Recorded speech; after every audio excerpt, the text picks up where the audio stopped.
بسم الله الرحمن الرحيم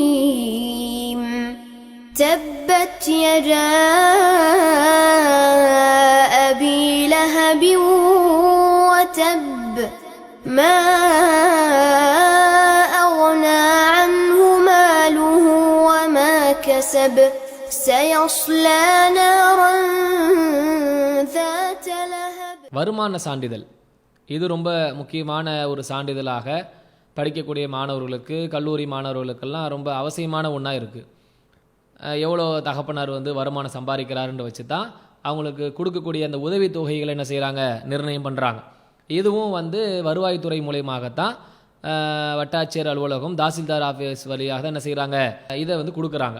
அப்போ இந்த சான்றிதழை நம்ம பெறுவதாக இருந்தாலும் அதற்கான சில வழிமுறைகள் ரொம்ப எளிமையாக தான் இருக்குது. அதை நம்ம கையாண்டுக்கிட்டோம்னு சொன்னால் என்ன செஞ்சுக்கலாம், இதை நம்ம பயன்படுத்தி கொள்ளலாம். அதே மாதிரி ஏதாவது ஒரு ஆவணம், ரேஷன் கார்டு அல்லது driving licence, PAN card, passport, Aadhaar card, electoral photo ID, இப்படி ஏதாவது ஒரு ஆவணத்தை என்ன செஞ்சுக்கலாம், நம்ம இருக்கக்கூடிய இருப்பிடத்துக்கான ஒரு ஆவணத்தை வச்சுக்கணும். அதே போல் இது கொடுத்துட்டா என்ன செஞ்சிடலாம், நம்ம தேவையான வருமான சான்றிதழ் நம்ம பெற்றுக்கொள்ளலாம். இவ்வளோ வருமானம் நம்ம என்ன சம்பாதிக்கிறோம் அப்படின்றத வச்சு தான் நமக்கான உதவி திட்டங்களை பெறறதுக்கான வழிமுறைகளை வச்சுருக்கிறாங்க. இதில் குறிப்பாக சொல்கிறதா இருந்தால் எவ்வளோ ரூபா வருமானம் போடுறது, எப்படி நம்ம அந்த சான்றிதழை வாங்குறதுன்றதில் பல பேருக்கு பல குழப்பங்கள் இருக்குது. வருடத்திற்கு 72,000 ரூபாய் வருமானம் உள்ளவராக இருந்தால் அவர்களுக்கு கொடுக்கக்கூடிய நலத்திட்ட உதவிகள்லாம் நம்ம பெற முடியும். அந்த மாதிரி வச்சுருக்கிறாங்க. 1 லட்ச ரூபா வரைக்கும் அதிகபட்சம் வச்சுருக்கிறாங்க. 72,000 வரைக்கும் என்னது வருடத்திற்கு சம்பாதிக்கக்கூடியவராக இருந்தாங்கன்னா அவங்க என்ன செய்யலாம், இந்த நிலத்தட்ட உதவிகள் எல்லாம் அந்த உதவிகளை பெற்றுக்கொள்ளலாம். அது ஒவ்வொரு ஜாதிக்கு வாரியாக வச்சுருக்கிறாங்க, ஒவ்வொரு வகுப்பு வாரியாக என்ன செஞ்சுக்கிறாங்க, பிரித்து வச்சுருக்கிறாங்க. அவங்களுக்கு உள்ள ஸ்காலர்ஷிப்பின் அடிப்படையில் அதனுடைய உதவிகளை அவங்க பெற்றுக்கொள்ளலாம். இதில் நம்ம குறிப்பாக சொல்கிறதா இருந்தால் இந்த விஷயங்களை பெறுவதற்கு கூட ரொம்ப என்ன செய்கிறாங்க, மக்கள் ரொம்ப ஜாதி வருமான சான்றிதழ் வாங்குறது என்று சொன்னால் மொத்த வருமானத்தை இழந்து போகணுன்ற அளவுக்கு தான் இந்த மக்கள் ஒரு வெறுப்புக்குள்ளாக இருக்காங்க. இதெல்லாமே வாங்க முடியுமா, வைக்க முடியுமா அப்படின்ற மாதிரி இருக்குது. இதையும் இந்த இ சேவை மையத்தின் மூலமாக ரொம்ப எளிமையாக ஆக்கி வச்சிருக்கிறாங்க. இந்த இ சேவை மையம் என்று சொல்லி தமிழக அரசாங்கத்தின் மூலிமா அங்கங்கே வச்சுருக்காங்க இல்லையா, அதன் மூலயமா என்ன செஞ்சுக்கலாம், இந்த வருவாய்த்துறைக்கு அனுப்பிவிட்டு நம்ம எளிமையான முறையில் வருமான சான்றிதழை வாங்கிக்கலாம். அதுக்கு என்ன, அங்கே தரக்கூடிய ஃபார்மை ஃபில்லப் பண்ணி இந்த வருமான சான்றிதழை வாங்குவதற்காக ஒரு படிவம் தராங்க. அந்த படிவத்தை ஃபில்லப் பண்ணிவிட்டு கூடுதலாக இப்போ நம்ம சொன்னோம்ல, இந்த ration card, driving licence, PAN card, passport, Aadhaar அட்டை, இதில் ஏதாவது என்ன செய்யணும், ஒன்று நம்ம அதுக்கு ஐடி ப்ரூஃபாக ஒன்று கொடுக்கணும். பிறகு அவருடைய பிறப்பு சான்றிதழ், அந்த தாய் தகப்பன் இவங்க தான் தாய் தகப்பன் எனக்கு அப்படின்னு அது யார் வருமான சான்றிதழ் எந்த பிள்ளைக்கு வாங்க போகிறாங்களோ அவர்களுக்கான பிறப்பு சான்றிதழை கேட்பாங்க அவசியமாக.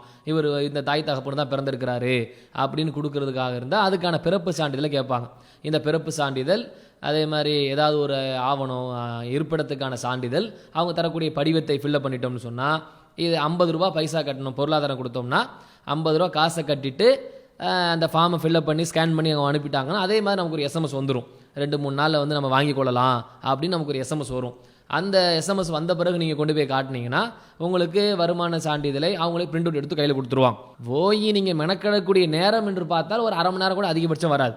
இங்கேருந்து இந்த ஆவணங்கள்லாம் தயார் பண்ணிக்கிட்டு ஜெராக்ஸ் எடுத்துக்கிட்டு போனீங்கன்னா அங்கே ஃபில்லப் பண்ணி கொடுத்துட்டு வந்துட வேண்டியது தான். எஸ்எம்எஸ் வந்த பிறகு என்றைக்கு நமக்கு எஸ்எம்எஸ் வருதோ அதுக்கு மறுநாளே போய் என்ன செஞ்சுக்கலாம், அவங்களுக்கு எஸ்எம்எஸ் வந்துருச்சுன்னு சொல்லி நம்ம நம்மளுடைய சான்றிதழை வாங்கி கொள்ளலாம். இது ரொம்ப எளிமையான முறையில் நமக்கு வழிகாட்டப்பட்டிருக்கிறது. இதை மக்கள் புரிந்து கொள்ளாமல் பல பேருக்கு தெரியாத காரணத்தில் என்ன செய்கிறாங்க, அலுவலகத்தில் போய் நேரடியாக நின்றுக்கிட்டு பல நாட்கள் மெனக்கிட்டு அதுக்கு ஏஜென்ட்டுக்கு அதில் இங்கே இருக்கக்கூடிய ஃபார்மை ஃபில்லப் பண்ணுறதுக்குன்னு ஒரு காசை வாங்குவாங்க. 100 கூட, 50 கூட, 200 கூடன்னு ஃபார்ம் வாங்குவாங்க.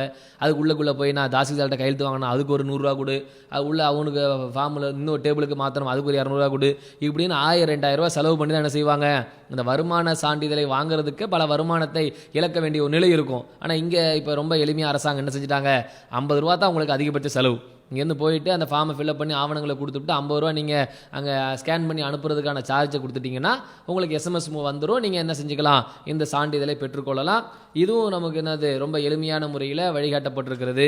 இந்த மாதிரியான சான்றிதழ்களை பெறுவதற்கு இந்த எளிய வழிமுறைகள் என்ன செஞ்சுக்கலாம், வரக்கூடிய காலங்களில் பயன்படுத்தி கொள்ளுமாறு அன்போடு கேட்டுக்கொள்கிறோம். அதே போல் அரசாங்கத்தின் மூலமாக www.tnega.in அப்படின்னு சொல்லக்கூடிய www.tnega TNEGA.in அப்படின்னு சொல்லக்கூடிய இணையதளத்துக்குள்ளே நீங்கள் போனீங்கன்னா நமக்கு தேவையான சான்றிதழ்களை பெறுவதற்கான வழிமுறைகள் என்ன, நிலத்தட்ட உதவிகளை பெறுவதற்கான வழிமுறைகள் என்ன, இதர சேவைகளை பெறுவதற்கான வழிமுறைகள் என்னென்னு விலாவரியாக இந்த இணையதளத்தில் என்ன செஞ்சுருக்காங்க, ஏராளமான விஷயங்களை உள்ளே கொடுத்துருக்குறாங்க.